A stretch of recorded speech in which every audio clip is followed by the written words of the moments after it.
Okay, Trevor. Okay, we're recording. No Lewis at the moment, but he may jump in at some point. He's a bit late. So I think we're going to have start a discussion on the Chinese education system, seeing as the schools around the world kind of go back tomorrow and Tuesday. China goes back tomorrow. The UK goes back on Tuesday and Wednesday, hopefully. And it's something we've both got a lot of experience with, the Chinese education system, working in schools, working in training centres, both with adults and younger children, and also the international schools. So, Trevor, let's get a bit of an outline of the Chinese education system and your experiences with it. Well, it is uniform, meaning it is 99% public, and the private schools are considered experimental and still follow a curriculum that is nationwide standardized. There are some discrepancies, and you probably know more about this than I do, that are provincially different, and even based on some cities and municipal governments. But for the most part, is very uniform, and it's all oriented towards a summit, a peak, which is the Gaokao, which is your final year of formative grade school, essentially grade 12, and it has 4 pillars, which are math, science, Chinese literature, and English. And there's other associated elective courses, like it can be more science oriented, you can be performing arts or fine arts oriented, you can be have any kind of specialization, all of which will cater towards ultimately is 95% of where you go for your undergraduate or post junior vocational college, or don't go to college. In a nutshell, it's all about the Gaokao. Yeah. I mean, yeah. This is the most important thing to look at with the Chinese education system, is the Gaokao, which is basically the national college entrance exam. Now, I think we need to first look at, shall we say, the West's perception of Chinese education, because not so long ago, I think it was probably about 8 years ago, maybe even 10 years ago, there was a BBC documentary in the UK. Did you ever watch this? About they invited Chinese teachers to come to the UK and trade places, and this got a lot of traction in the UK, and people were saying, "Oh, how great it is! How disciplined these teachers are." And I remember watching it and thinking it was quite interesting, and there was calls for a more system like the Gaokao in the UK. So I think in general, the West's perception of Chinese education is quite favourable. It's seen as strict, developing conscientious students. Do you think that's fair? Do you think kind of that's got that same perception in America? Definitely in the STEM sector, particularly in mathematics, like your average Chinese high school student graduates with what would in the US be at least a sophomore or even junior year of undergraduate mathematics level courses. You have an extra 2 years of mathematical knowledge put into 12 years of grade school in China. Yeah. So that would mean, like, in their freshman year, they're learning trigonometry and advanced calculus, and in their senior year, they're learning advanced statistics and much more advanced forms of calculus. Yeah, it's very STEM orientated, the Chinese education system. But let's look at the Gaokao specifically. Now, this is not just unique to China, right? Because Korea also operate under this system, and I think Japan have a similar system as well. Korea is probably more comparable. Yeah. To China. But I think let's use the term nutshell again. the Gaokao is a single exam on, well, actually, is it 2 days? I forget. It's taken over 2 days. You sit the exams for, I think, 4 or 5 days. It's for a week. Right. I think in Korea it's 2 days, but I'm not sure about that. So it's a week in China. But it all rests on this, right? It all rests on the Gaokao. And this will determine, the repercussions of this are exponential. It's huge. It will determine pretty much the rest of your life, unless you come from a very wealthy family already. And we can look at those other options in a bit. Well, even so, you're still starting at a disadvantage if your Gaokao performance is under average. Yeah. So it can determine the footprints for the rest of your life, your social mobility, your status, everything. The kids are under a hell of a lot of pressure to get this done. I think it's I know in Korea it's a really high suicide rate, like the week leading up to the Gaokao, and I think China is similar, although they don't really release those kind of figures. But I've spoken to students, university students and older students that said that the most pressure they've ever been under their lives, and when they felt suicidal, was leading up to the Gaokao. I think it's very difficult for us to comprehend in the West just how overbearing this is. Don, is it safe to say that most Chinese students in their academic career will find high school and the preparation for the Gaokao more challenging than anything that they attempt in college, undergraduate, or graduate school? 100%, yeah. Like university, you can't fail. Once you're into university, it's pretty much it. University is a breeze for Chinese students, unless they go to probably Tsinghua or Peking, and then it's more layered.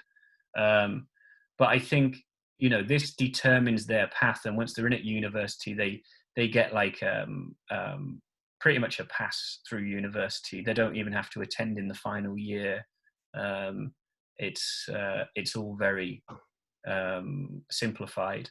It's the Gaokao that it all rests on, and then there's other things that spin onto this, like the connections that they make at university. They also get something called guanxi, that you keep with them for the rest of their lives for business deals and things like this. The good old guanxi. The good old guanxi. So if you put it bluntly, if you fuck up the Gaokao, you fuck up your life. It's that simple. And there's really not much you can do about it unless your parents are extremely rich and you have a family business. Have a family business, and maybe you can send them abroad to school, to high school, or get them to one of the very exclusive international schools, and that would be a real international school within China. Before we move on to internally how the Gaokao is kind of perceived, we were talking about Western perceived. I hear a lot of times that Chinese students are incapable of, because of the education system largely, incapable of creativity and critical thought. Mm-hmm. Yeah, well, this is going to be the big, I thought when we come into criticizing the Gaokao and looking at its function, the Gaokao and the Chinese education system as a whole I think this as a teacher, right? It's really like something we call the grammar translation method, especially for learning English. Oh, for English. Yeah, GTM. But it's similar to how they learn many things, which is basically regurgitation. So the whole exercise is basically a memorizing exercise of it's that area of cognition that you're improving, being able to regurgitate what you've been told to an exact T. And that all goes down to the Gaokao stems from the original imperial examination, which was to try and get anyone could do the imperial examination, and if you received an exceptional score, you would work in the emperor's court, basically. And the idea of it is that it was a great leveler, that anyone with any brains who studied very hard, they could basically change the fortunes of their village. villages used to band together and pay for oil for these students to study through the night and buy them paper and pens and things like that. And then if they get into the imperial court, they can do their village favors, kind of like a cronyism. I mean, it's like, right now I can look after my hometown and get fair policies, get the emperor to improve things in my hometown and things like that. Pick up a few concubines from the hometown and the next get a few concubines back into the emperor's and pay court. for the dowries and in their weight in gold or silver. But you make this point, it is a leveler, and it is, to its credit, the Gaokao is egalitarian. Like, cheating on the Gaokao is I've never really heard of it. And faking your identity on the Gaokao and is just not really possible. It's unfathomable to think that you can do well on the Gaokao while cheating or not having worked hard, right? And no one will ever say the Gaokao test is easy either. It's just so much questions and so much test-taking skills required that even geniuses wouldn't have the stamina to sit through 5 days of exams, like 20 hours of exams in 1 week. It's absurd. Well, I think that's when you have to look at IQ and genius and the things that we look at in the West. I think we have different metrics for some of that, because I think even some of the high Gaokao performers would not perform well on certain areas of IQ and cognition, because like I said, it's very STEM orientated. It's reciteful. It's regurgitating everything that you've been told. It's very standardized and formula, and that does remove any room for critical thinking, creativity, and art. I mean, basically, anyone that undertakes art or that chooses to do art in China, it's changing a bit, but it's seen as you're a bit of an idiot. It's that you've failed at STEM. You didn't have the ability to sports. And then they kind of weed these people out even before the Gaokao, because you don't have to do the Gaokao if you're going to fail. People drop out of school at middle school. You can drop out at 14, and there's actually a smaller exam when they're 14, right? I can't remember what the Chinese for it. It's like the prelude to the Gaokao, and so. That's right. So if people don't do well in that, they kind of they just don't waste their time, effort, resources. Families tell them to get a job. They might go into the service sector, or they get pulled out to go to sports schools. And they have schools for ping pong. I used to have a girl that was at the table tennis school in Hangzhou, and she's a potential for the Olympics actually. Wouldn't have been Tokyo, but she said that she wasn't studying the Gaokao, that she got pulled out when she was 14 to go to one of these specialist sports schools. So they have all these different routes and options, and they try and kind of weed out the weaker links before they get there. Right. But you can come from a poor background. From the countryside, you can succeed. If you get a very high Gaokao score, it will completely change your life, and it can change your family's life. So it still kind of has this magic. I mean, it's a bit more. I'm not sure how relevant it's going to be in the future. Like I say, the more that wealth is amassed and you have family fortunes that can be passed down through nepotism and houses are inherited and things like that. The Gaokao might lose some potency, but for the time being, it's still massive. Right. So I think we should look at what's your assessment of it. So actually, we need to then just equate this to just how important education is for families, because a lot of people don't realize we were in China to at first as English teachers, right? It's the majority of reasons why foreigners go there, and we can get paid reasonably well, and the demand is really high. Now, this isn't just from public schools. This is from training centers and private businesses looking to sell English courses. and it's a big money maker. Okay, Chinese families will spend a lot of money. So it's important people realize that education is a big business, right? It's like, what do Chinese people spend big money on? Like houses, cars, maybe, but their kids' education is right up there. Do you agree with that? Probably more than a house. Yeah, more than a house. They see it as an investment for the future, and they will throw absolutely everything at it.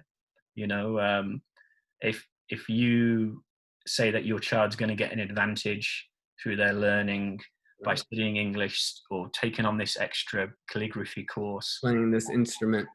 Yeah, playing this instrument. Yeah. It's, you know, the Chinese will just, parents will lap it up. They will throw as much money as they can, and even if they're poor, they will sacrifice TVs and, you know, holidays. You know, a family would never pay for an expensive holiday as a sacrifice for their child's education.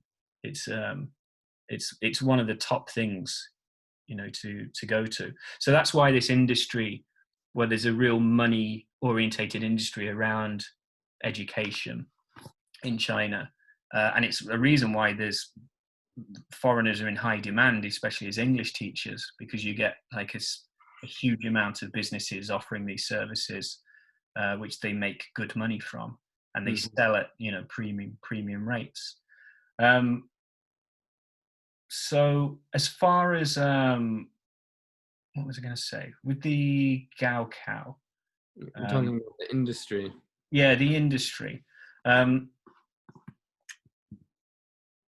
It's still predominantly publicly dominated.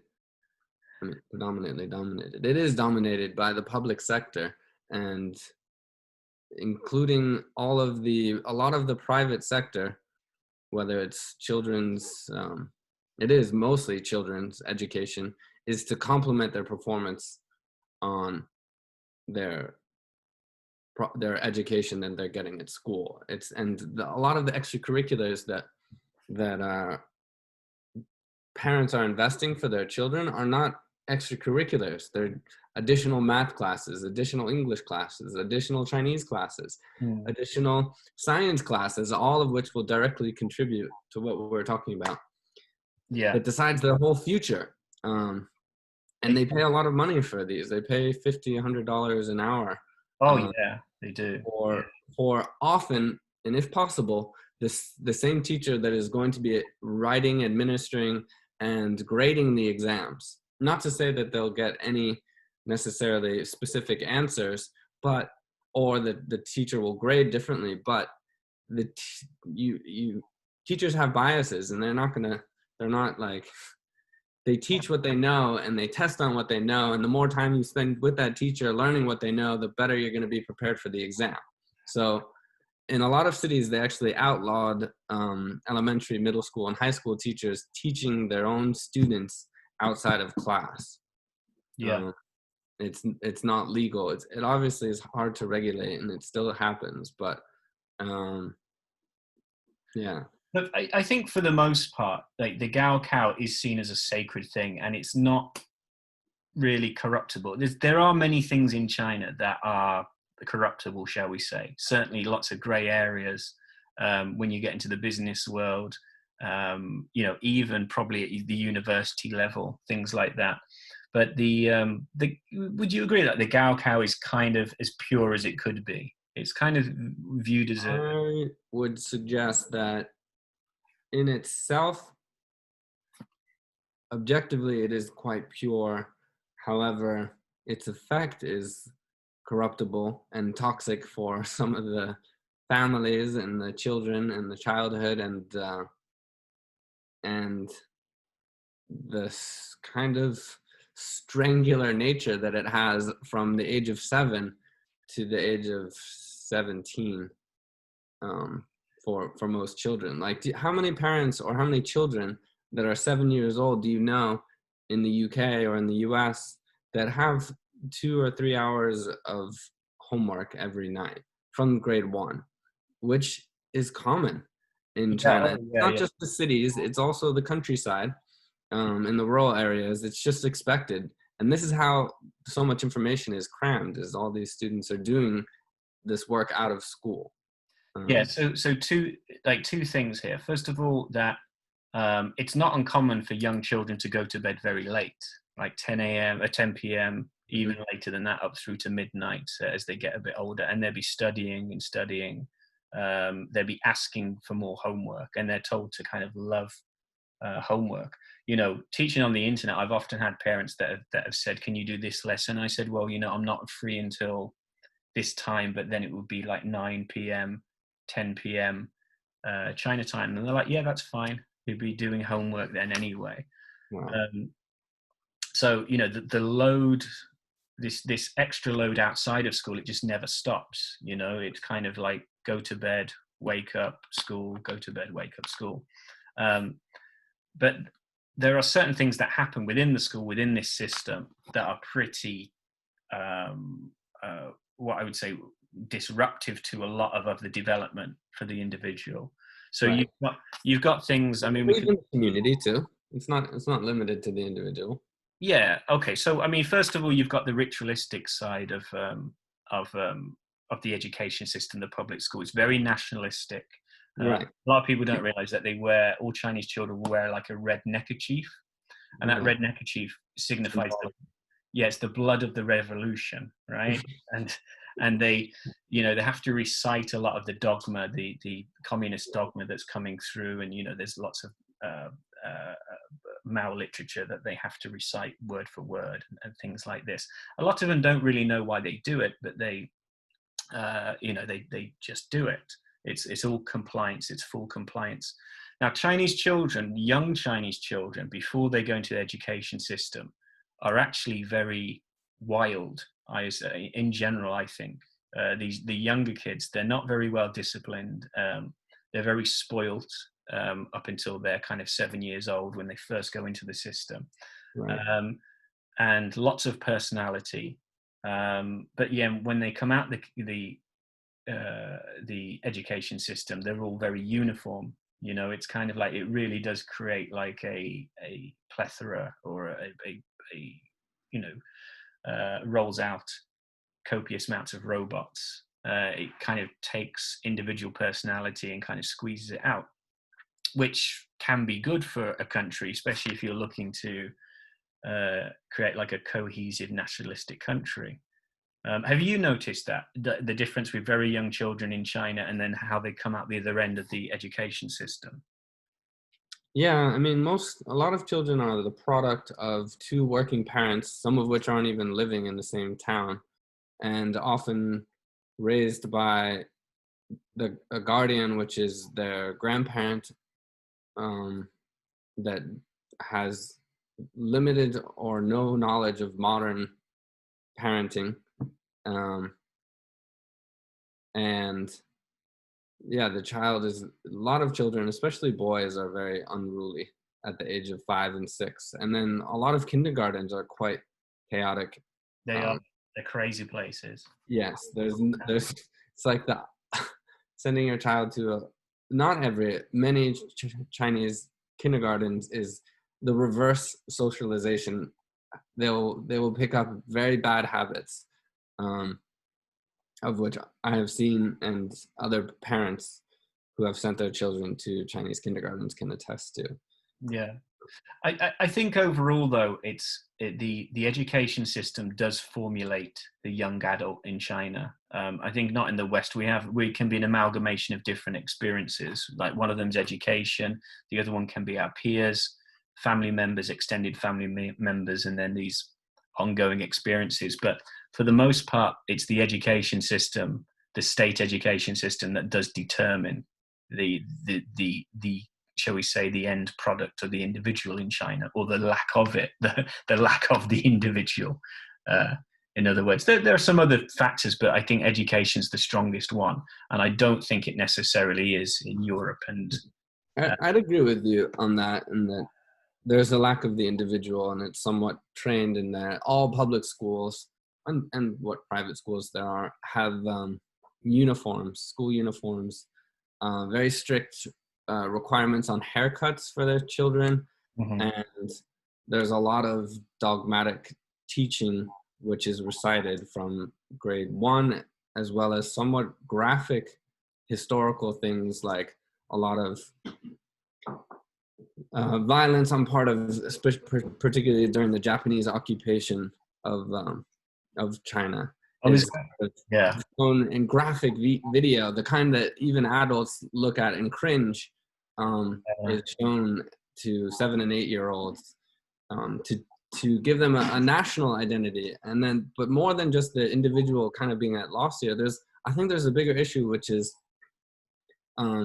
there's also very little school or community identity. People are not proud of the school, their elementary school, their middle school, their high school. There's no sports team, no camaraderie, the thing that bonds the students together from the same school is probably that they've suffered equally to get where they are. And they're equally envious of the student whose top of the name is top of the list consistently on each of the exams that they take in preparation for the Gaokao. And that doesn't change from students at other schools. You know, you could have studied, one student could have studied in Beijing, the other in Guangzhou, and they have the same bonding characteristic, which is that they suffered equally through the copious amounts of homework, through the numerous exams, through the humiliation of some of the teachers put through the students at a young age. And it's not the sense of, I graduated from this school and we are proud because we have whatever fine arts, you know, or sports teams, or other things that we're proud of that we do at our school, that show our value system. There is no value system from a school that differs between even across the country. It's so uniform. Do you kind of agree with that? Yeah, definitely. A lot of that kind of is part of the school, the sport relationship at schools. You know, a lot, because in the US, in Europe, sport and art. You've hit three things, which are the three main things that I wanted to bring up during this conversation. The first one is like the idea of being top of the class. So I would often try to explain to like students, older students, about the education system in the UK and what it was like for me and as a man, because they would always say, or as a boy, you know, they'd ask me about my results and my grades and things like that. And I didn't, you know, I was okay, but I wasn't top of the class. But I think it's fair to say that most males, certainly within the UK, don't want to be top of the class. Like the idea of the perfect male that at school, you want to be maybe in the top set, but not at the top, because that will expose you to bullying, that you're a smart ass. It will ostracize you from your peers, from your group. You want to be in the sport team. So you want to be in the soccer team. You want to be playing cricket, athletics, all of this. And that's kind of what the ultimate goal for me. And I think most lads or boys in school want to do. They've got sport. They want to be held in esteem by their peers, and they don't want to be too smart, or at least be shown to be too smart. You know, there's quite a negative stigma in the West if you're a straight A student. You know, you can sacrifice a lot of social status. You can be seen as you know, as a kiss ass or a brown nose or something like that. You know, it's not. Yeah, it's nothing to be proud of. So thing. And the Chinese really felt it difficult to understand this. Like even a lot that they were like, what, you didn't want to be top of the class? I'm like, no, I really didn't want to be top of the class. I don't think many people do. You kind of got all these other variables to consider. Is that the same for the States? There are some schools in the States that do value exceptionalism and academic achievement, but a lot of the US, especially rural areas, definitely would go along with what you're saying about the UK. And when you tie that into China, probably rural China is a little bit different, I think, in that sense, where being the top of the class is makes you a target a little bit, because the students have a bit more flexibility in their relationships outside of school. They'll walk themselves home from school each day. It's not as much structure, but in a lot of schools, in like urban areas in Hangzhou or in Shanghai, the kids that get bullied are the ones that are the kind of that would otherwise be the bullies or the troublemakers in an American school. Yep, you got it. One Yeah. who's rebellious, who has a short attention span, and who is kind of quick-witted and has good comebacks for the teacher and for other students. That student is the one who's not just publicly ridiculed by the teacher and made an example of, but the teacher encourages in class other students to look down upon this student. Right. You see that again and again, often in the first few grades of first few years of grade school, is the student who is maybe somewhat socially insecure, but kind of figuring out that they have influence over their peers, and expresses that in different ways, often can be distracting towards the teacher. That this kind of student is immediately singled out and immediately told as a warning by the punishments they get to the other students that don't be like this student. Don't be the troublemaker. Don't be the wise guy. I don't know if Lewis is joining the call now. Hey, yeah. Lewis, you're here. We've just been talking. A bit late. It's okay, better late than never. So we're going into the education system, and Trevor's made an important point that often the potential class clown in China, or the non-compliant person, he, rather than in the West, he would kind of get a lot of attention, become maybe like get a bit of notoriety, relish in a bit of a bully. In China, they're absolutely shot down, and with the aid of the teachers. So it'd be like, look, this non-compliant person, you're not to be like him, and the rest of the children will bully him. And in general, like, children who are top of the class are very proud to be top of the class. You know, it's quite a badge of honor. And I was saying in the UK, especially for boys, when we're growing up, we don't necessarily want to be top of the class. You want to be kind of just under it. I always said, like, the ideal for a boy is to like be a B student and to just be in there with like the top students, and also be good at sport, like get into the sport team, have a good social group, and that kind of like, it sets you on the path very well. But when I used to explain this to Chinese students and parents, they'd be like, that's ridiculous. You know, they wouldn't figure in these extra factors. So Lewis, my question to you, Chinese teenagers, have you ever seen a group I knew you were going to ask me this, John. I knew you were going to ask me this, because you just don't. Have you ever seen a group of Chinese teenagers hanging around on the street up to no good, Lewis? Not even just hanging around on the street up to no good, but have you ever seen anybody in China under the age of 18 with another person under the age of 18 doing anything other than walking to school or from school? No. Like, you just don't see, like I made this point. I was I think I'd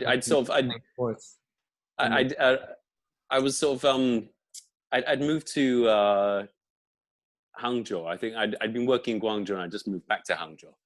And I was renting this, it was really nice where we were living. It was like, it looked over onto the canal, and it was like the big park by the, it's like the ancient Beijing to Hangzhou canal, but it's like really nice park. It's like a lovely area, lots of space and stuff.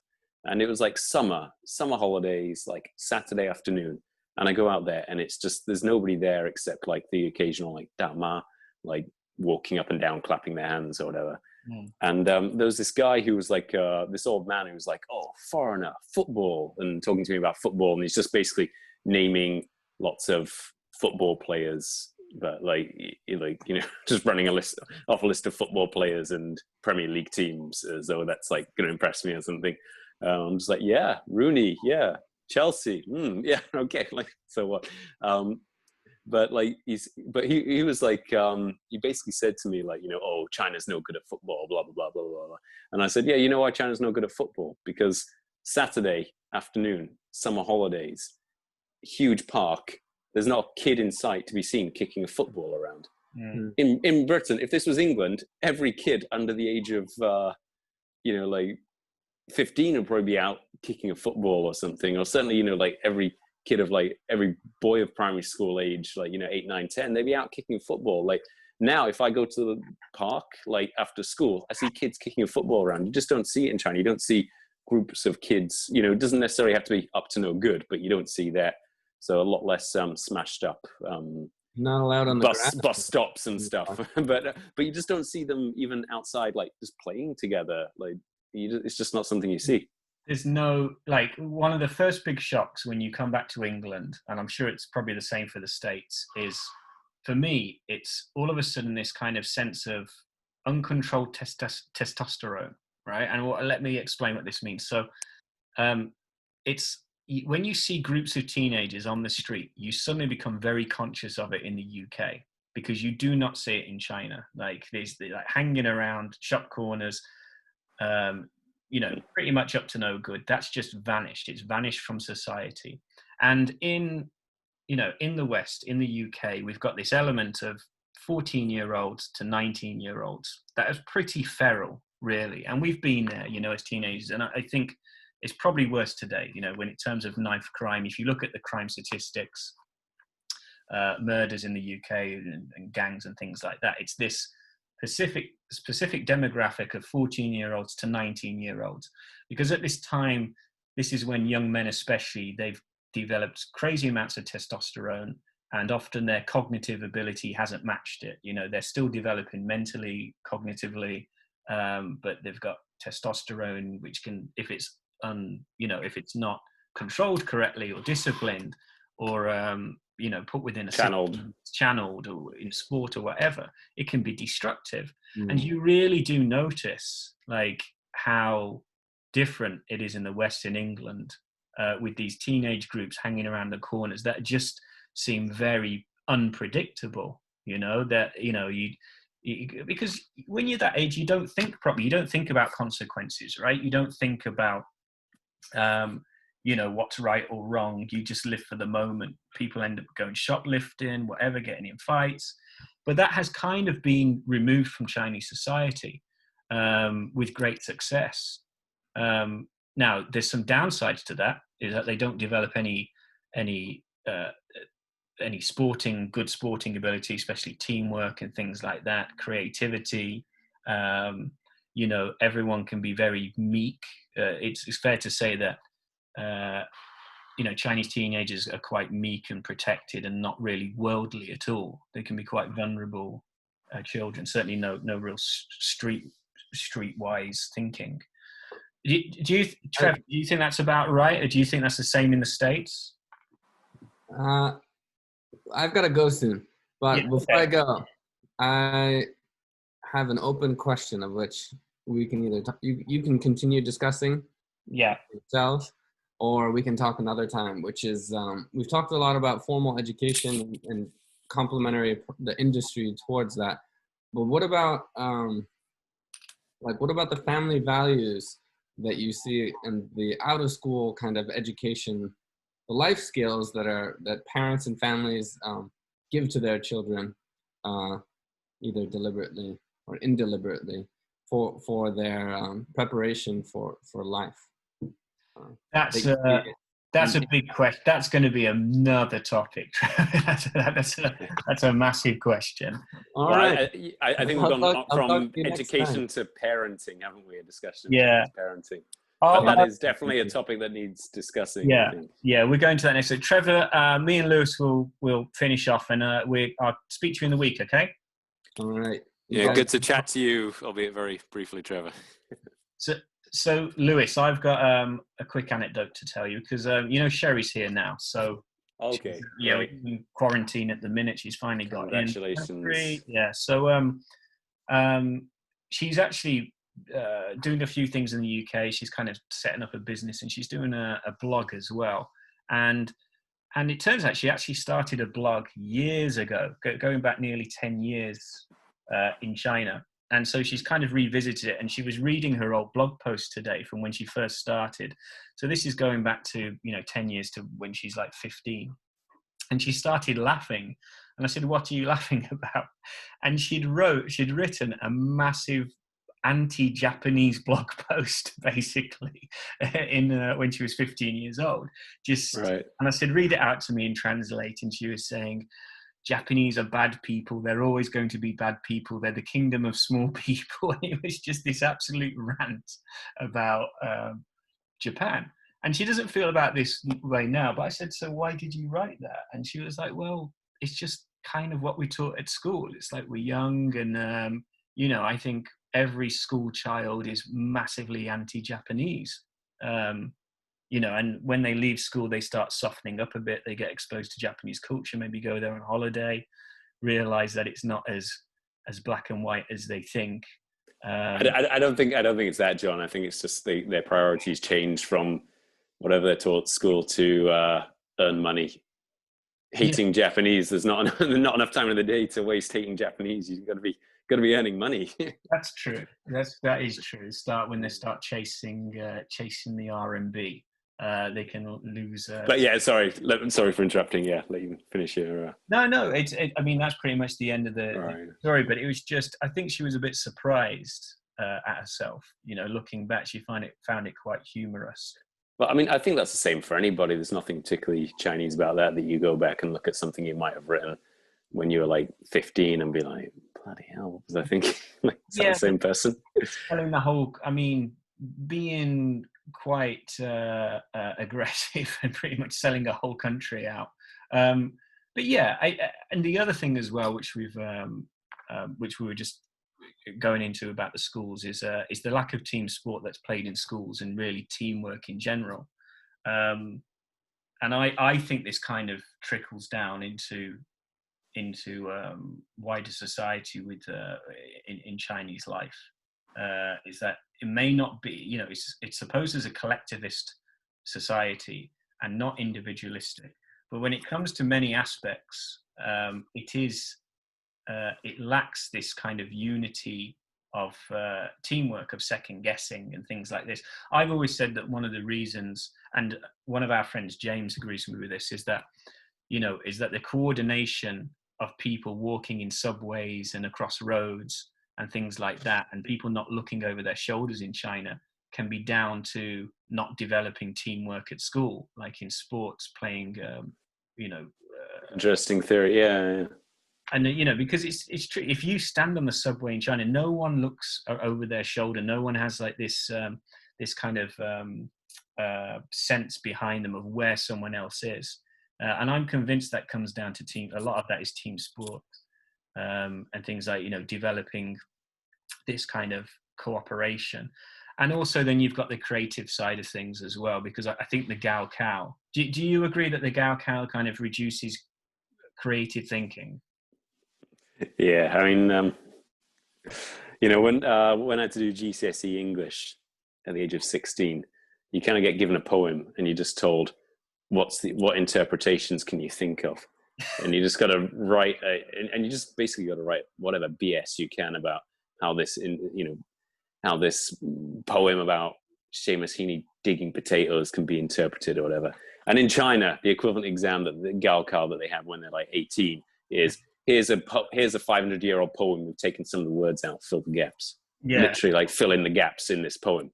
And it's, I mean, I think that says all anybody needs to know about the difference in, you know, promoting creativity in the Chinese education system versus at least Britain. You know, I can't say all Western countries are the same, but I think, I'm not saying that, you know, being able to memorize several hundred-year-old poems off by heart is necessarily intrinsically more useful than being able to BS about some poem nobody's interested in about digging potatoes or whatever. But it's definitely, a kind of huge difference between education systems. You just incomparably different. And you look at the differences then in what's happening at the, you know, in the West with that, you know, this idea of postmodern thinking, with, you know, just infinite interpretations of everything, you know, that no one is wrong, everyone is right. You've got this kind of, it's like unchained creativity that we've got in the West, you know, that you know, you can interpret everything that you want. But in China, there's pretty much just one interpretation, you know, throughout the education system, whether that's Japan's bad or this poem needs to be recited exactly how it is, or these STEM subjects need to be absolutely on the nail. I think, but that's. I mean, I was reading. This is something. I mean, this is something I was reading in.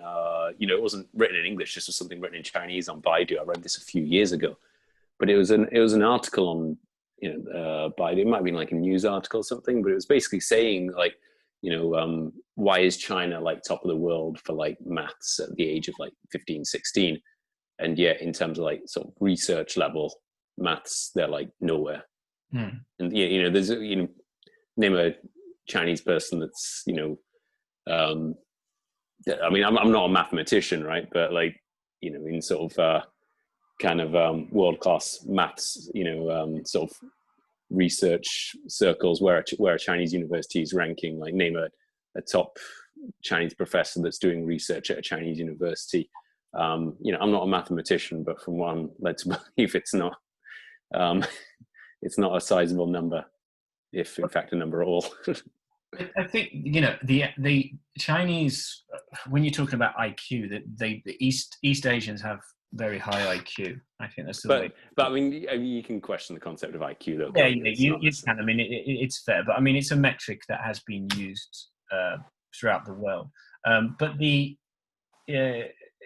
what you're saying in terms of having these outliers, I think I've mentioned to you this before, that the China, Japan, and this schooling system doesn't necessarily create geniuses. They create like high achievers, like a stable, high plethora of achievers, but not absolute remarkable geniuses.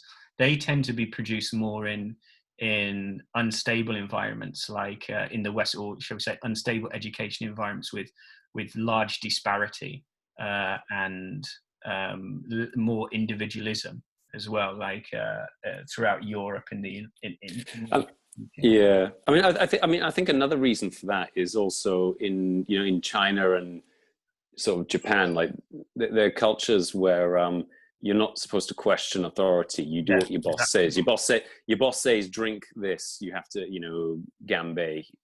Your teacher says this, you have to repeat it in the exam. You don't question them. But if you look at sort of geniuses, at least I mean, like in the arts, but the sciences as well, like Einstein basically said that Newton was wrong. Yeah, that he'd got the laws of physics wrong.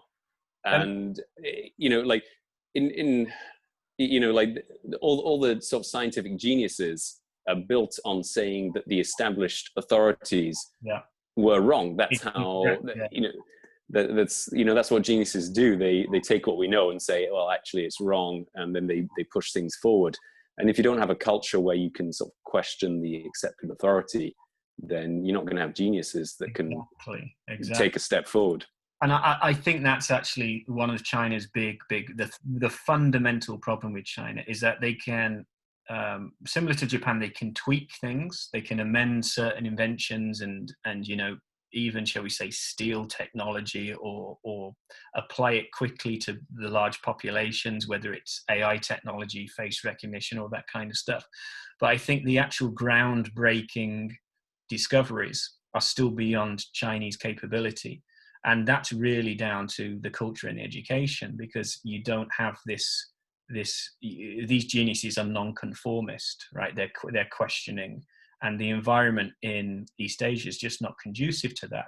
So they will always do well with taking an idea and developing it and tweaking it, like done from the 60s. But to actually unearth the idea in the first place, it's very unlikely that will come from China. I mean, it may change in the future.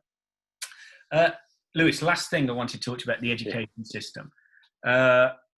Sleeping, right? Have you ever, you agree, people are very good at sleeping in China, right? You've seen people sleeping at desks on the subway, anywhere they can. Do you think this comes from school?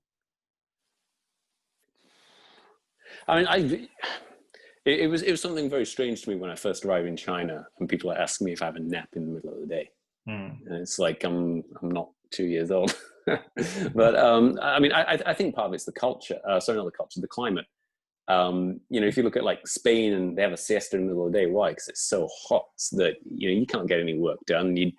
You got to remember that like air conditioning units like in China weren't common like 15 years ago. Nobody had them. It's something that's only just emerged. So like trying to work in the middle of the day when it's nearly 40 degrees and 100% humidity, at least in sort of like in south of China. So I think sort of sleeping as something that you can do during the day is something that's I think it's maybe a result of the climate,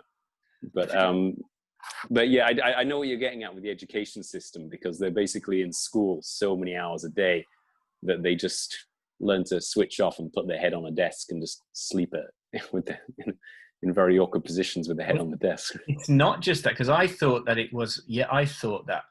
because they're studying so hard and eventually they pass out with exhaustion on the desk. But it turns out when I looked into it more and asked, I think it's not so much today, because they do have break time today. They have a legitimate break time where a lot of them can go out, they have a quick play or whatever. But for many, many years, and it's still in the 2000s, they were not allowed to leave the classroom. So break time was basically them being told to stay at their desks and being told to go to sleep. And apparently all the students used to tell me when they were at school, the teacher used to walk around with a stick, insist that they put their head on the desk and actually go to sleep. And the teacher would whack the desk with the stick if they thought that you weren't asleep. Because if anything's going to make you fall asleep, it's somebody hitting you. Yeah. So, because when I first started working in a Chinese office, and then I saw how many people can go to sleep at the desk and really sleep at the desk and looking in really uncomfortable positions, I just thought, how do you manage to do that? That's insane. It's people can just sleep in the most awkward positions. But like sort of sleep, like so the Western concept of like sleep, if you look at it from like an anthropological perspective, it's not very natural. The idea that you you have a comfortable bed that you climb on and you sleep for like 8 hours solid throughout the night at set times. It's not actually, if you look at kind of like sort of human societies, actually the way that we sleep in the West is very unnatural. People don't have beds, and they don't sleep at set times, and they don't sleep for solid blocks of time either. Yeah. But if you did that, you'd get eaten by a predator or something. Yeah, I mean, maybe we would have been told prehistoric man gets wiped out by a pack of wolves because they were all sleeping from 10 p.m. till 8 a.m. Yeah, that's true. But I think it's still a bit of an evolutionary leap to get a billion people that are able to sit on a chair with their heads down on a desk. I think that's probably a bit different from curling up on a rock or maybe. But apparently in Bali, I'd have to check this out. This might just be like a load of BS. But I heard that I think it's in Bali or something, they've got something like called fear sleep, where they basically train the kids to be able to fall asleep at moments of anxiety, to just kind of like block it out or something. I'm not sure, but it's like, basically like they sort of train them to just fall asleep on command, like, oh, I'm really scared or something, so I'm just gonna fall unconscious and sleep. And they can do that. That's a trick I wouldn't mind, mate. I might look into I could do with that. But yeah, no, I have to check that out. There might be a lot of BS or just urban legend or something, I don't know. But all right. No, I've definitely heard that, though, read that somewhere, I think. So I think finally, because I think me and Trevor talked for a bit, we've done over now, but you've not only have you taught in the Chinese education system, but you've been a part of it, right? Because you were at university. Yeah. So overall, how was that experience? Was it drastically different from UK university? Did you feel you learned from it, or? I mean, the interesting thing from my experience at Zhejiang University was it was very clear that they had split the classes along sort of nationality lines. So basically the Koreans and Japanese were all in one class, and the Europeans and North Americans were all in another class. And I don't think that was by accident that they did that, because actually one of my classmates, she was from Russia, and she has to move up to another class because she thought she was better than us. But she pretty quickly came back to our class, because the class that they moved her up to, where they said there was space, was actually just full of Korean and Japanese students. And she said they just sat there and they said nothing to each other, and they just listened to the teacher and they just made notes and wrote things down. And our class was, we were like constantly talking, and the teacher would be like, okay, shut up, we got to finish this page on the textbooks. We would just be talking and talking and talking all the time with the teacher, with each other. And so I think, I think that the teachers there, and obviously the department, were sort of quite aware that the way that they, because I was studying Chinese as a foreign language, so I think they're obviously aware that the way that sort of Westerners learn, the way that Asians learn, is not sort of necessarily the same, and right. Your expectations of what you're getting in the classroom as well. Obviously, it's going to lead to some conflict. Not in the physical sense, but conflict. Yeah. You didn't really get a taste of the actual system of learning within. Oh no, I got a taste for it. It was basically, at least for languages, it was very much memorize this vocabulary, memorize these grammar rules, these kind of like sentence-based grammar rules, no grammar beyond a sentence, basically. Memorize these set phrases, go into the exam, see if you can reproduce them.